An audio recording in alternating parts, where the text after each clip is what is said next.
In this video, I present knowing the basics of Revit, structural modeling, and architect's perspective. In the world of architectural design and documentation, Revit has become an essential tool for coordinating structural elements.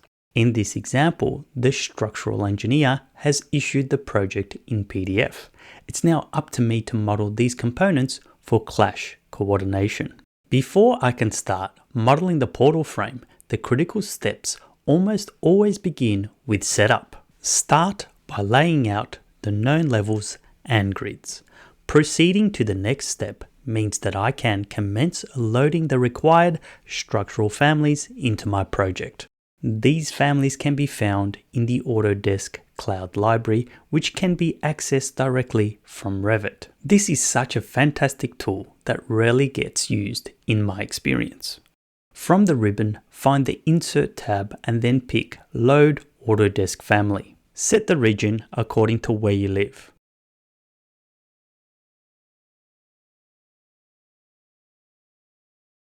Then on the left-hand side from the category menu, I select Structural Columns. It may seem obvious, but in Revit, I like to work from the ground up.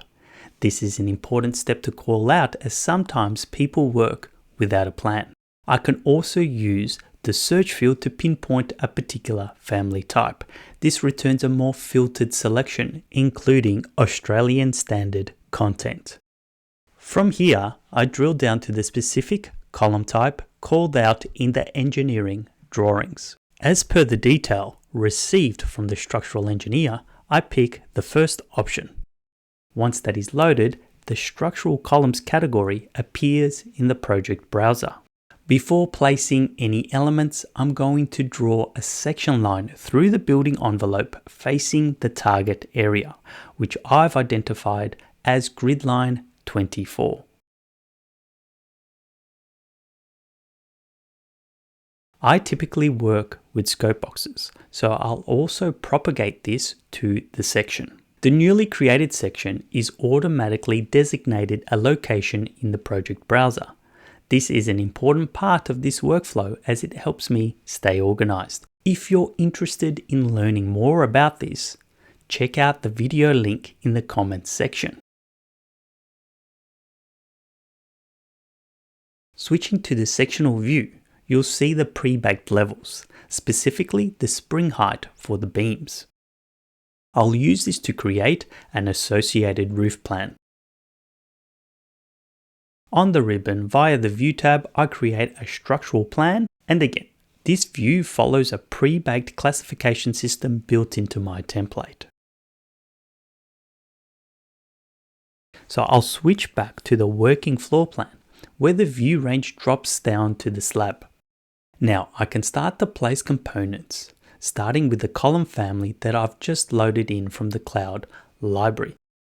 At this stage, I'm simply focused on correctly locating the elements on either side of the portal frame.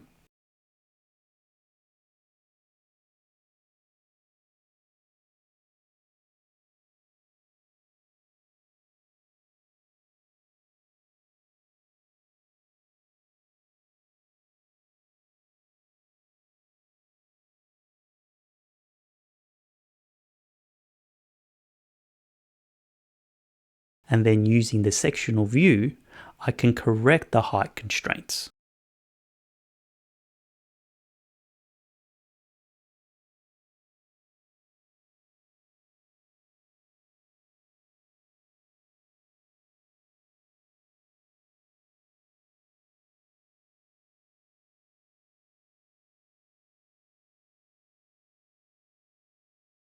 The columns have now been placed, meaning I can switch my attention to the beams. These are categorized under structural framing.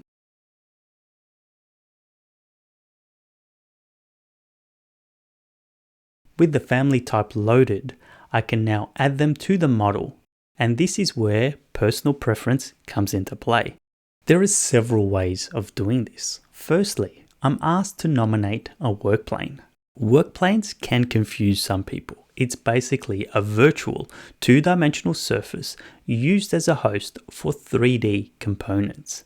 Specifically in this case, my target area is grid line 24, so this becomes my work plane. I am redirected to section 1, which I already have open on the Views tab. So I can now create the instance. Because I already have some 3D elements modeled, I select 3D snapping on the options bar.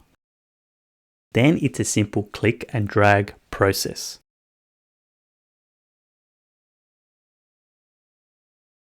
I try not to get overly concerned with the snap angle yet. This can be easily corrected using an angular dimension.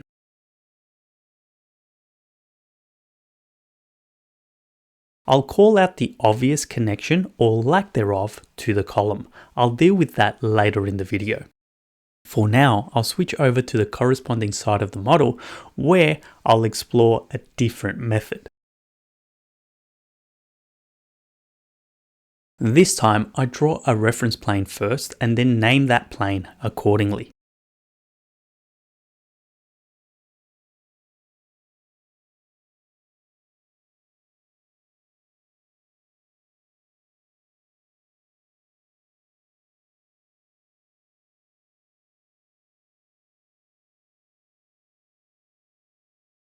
Now, on the roof framing plan, I use this to define the placement plane for modeling the beam.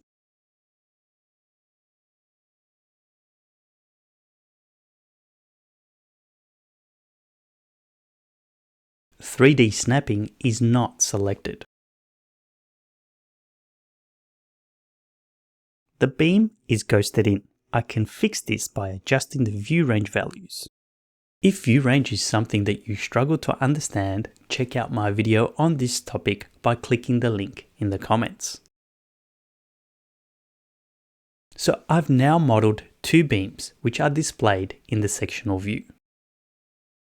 Let me know in the comments which of the modeling methods you think is best. Moving along, I joined the two beams together using the trim tool, which works rather well. The basic structure is complete. I can now group these four elements and copy them across to the other grid intersections.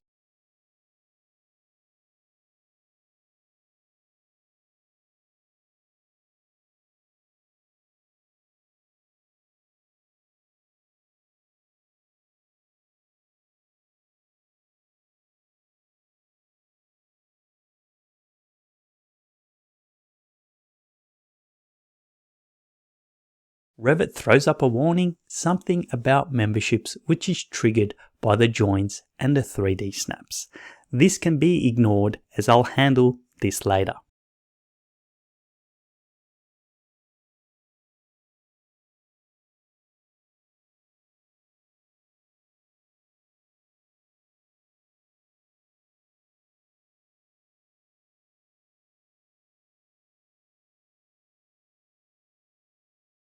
Revit has some pretty nifty modeling tools, including something called connections. I'll ungroup the elements so that Revit doesn't freak out. Revit does have some out-of-the-box parameters that can be used to tidy up your connections.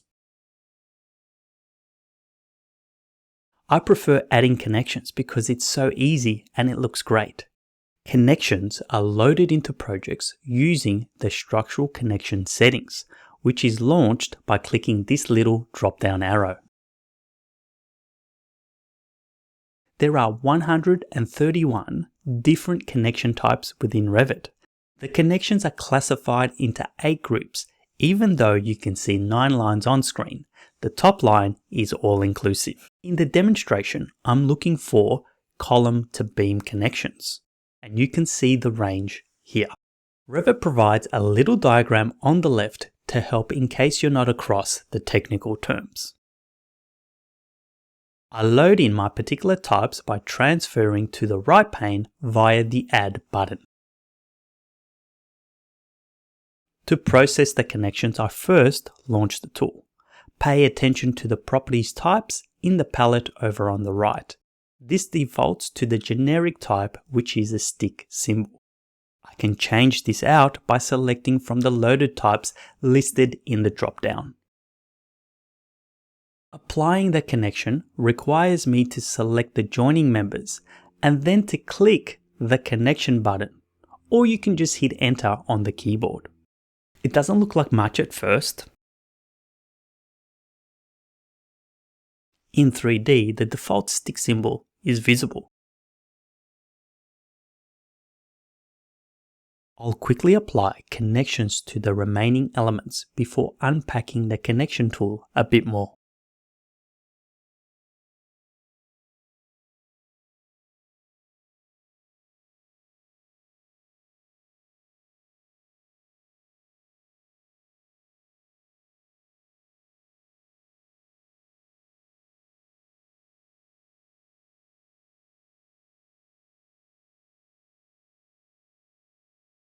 So now I've added all the required connections, but all that's visible is that generic stick symbol. Just like all structural elements that have a stick analytical representation, simply toggle the view's detail to fine to reveal the connection in all of its glory.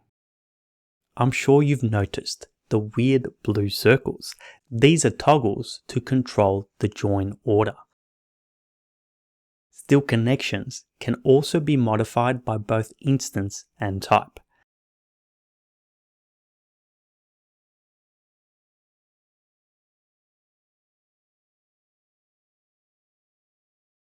Connections can also be toggled on and off through the visibility graphics. To close out this demonstration, I'll add the purlins. And using these purlins, I'll demonstrate a third way of modeling beams.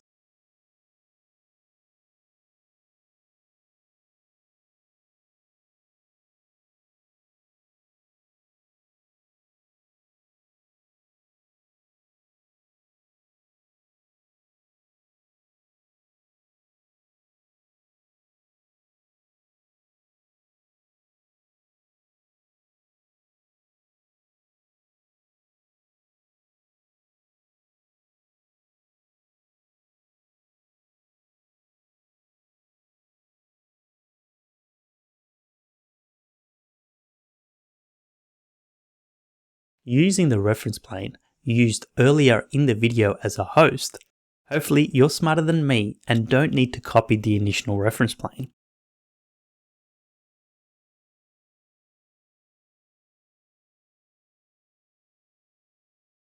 Moving along from the plan view, choose the Beam System tool. Revit may reference a warning relating to the work plane, so I'll proceed and just redefine this to the reference plane that I've just added as the host. Then from the draw tools, I'll sketch the system boundary.